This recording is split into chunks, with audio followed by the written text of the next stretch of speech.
And it's not until the molars are fully through that the glands in the mouth now release ptyalin, which will break down starch. So I didn't give any of my babies any starch until they had a good set of teeth. My son James is 39, and he didn't eat any solid food till he was 16 months of age.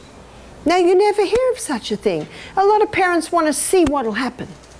And by the way, whatever you give my little granddaughter Esther, she will eat. So how come babies become fussy? Do you think Esther would be happy with a celery stick if she tasted ice cream? Chocolates? Huh? Sweet biscuits? No. You see, parents dictate the tastes of their children. Sorry, but they do. Because you look at a little crawling baby, they'll eat anything they find. If they find a caterpillar, they'll eat it, huh? So where does the fussiness come from? So it is starch that begins its breakdown in the mouth, as long as you've got all your molars. The other food is a saturated fat. Saturated fat begins its breakdown in the mouth. Saturated fat is a combination of short and medium chain fatty acids.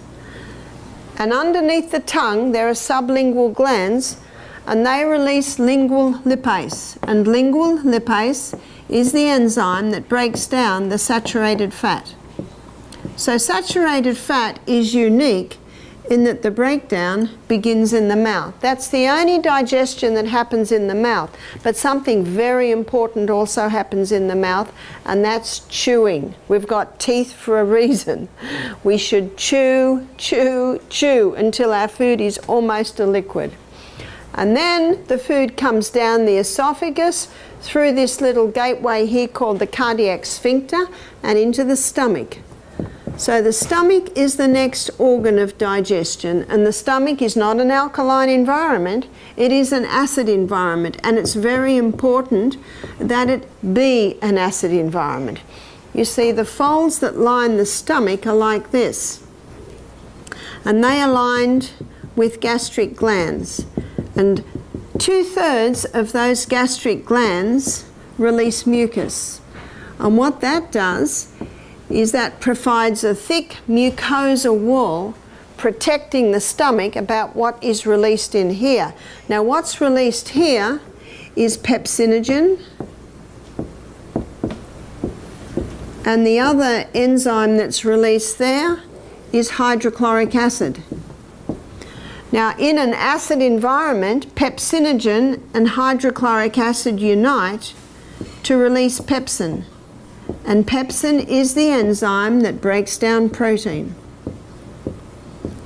So the only food that's broken down in the stomach is protein, and it's broken down by pepsin.